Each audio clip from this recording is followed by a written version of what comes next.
There's something out there. I'm coming with you. You can't. I'm trying to protect you. Protect me from what? It's time.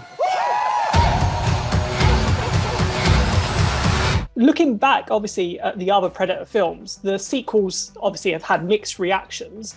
Was there anything when it came to Prey that you wanted to avoid when it came for this film, or did you try and put those out of your mind? I definitely didn't think too much about the reviews of the other films, but the thing that I really wanted to do was, in the one hand, embrace the suit, because I certainly love the design of that creature and that it is a practical suit, but also really try to make sure that we weren't limited by the limitations of a physically built suit with a man inside operating it. I sometimes feel in watching some of the Predator films that it feels very much like a professional wrestler, even though not literally, it isn't literally the case, but that it's sort of a professional wrestler who's lumbering around. I feel like it's driven by a person, and I never have really gotten swept away by feeling like it's an alien creature. And so for this one, I really wanted to make this version of the Predator so much more feral and ferocious and animalistic, from its movements to its silhouette and its design. So that was, something that we maybe looked at the other iterations and tried to zig where they zagged a little bit.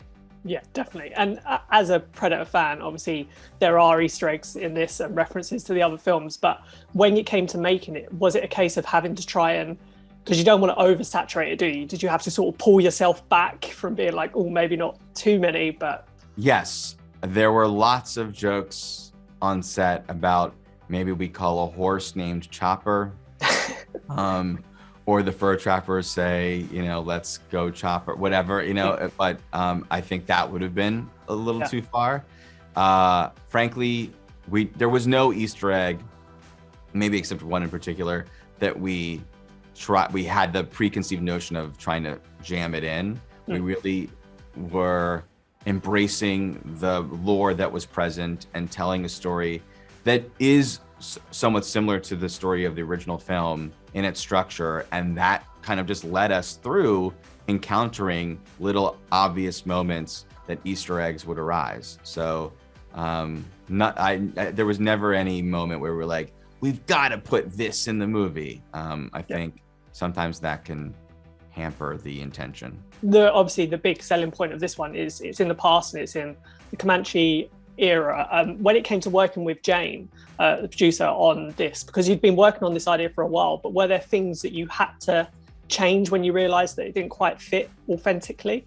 Well, even before Jane came on board to produce, after we wrote the initial draft of the movie, we found a woman named Juanita Padapone and her nephew Justin Tamakera to help consult and advise us on the writing of the screenplay. So, and who was a Comanche culture bearer herself. So, she unfortunately passed away in the years that we continued to develop the movie.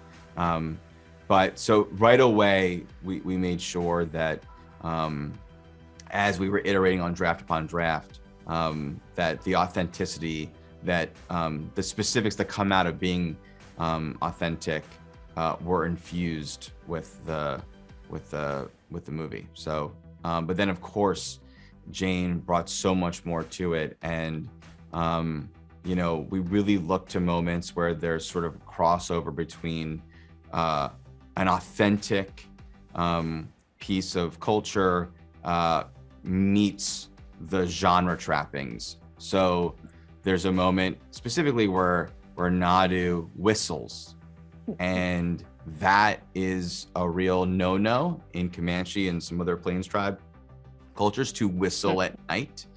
So we used that to the character's advantage, and the fact that she whistles in the very specific moment where she does, certainly if you're not aware of that cultural aspect, it's still very effective. And if you are someone who's aware of that, it's even more spine chilling. Great. Just finally, in the animated credits, there's a little tease that potentially, the Predator's not done with this particular era or that race. Have you already thought about where you might take this, should you have the chance to, or do you just want to focus on this film for now?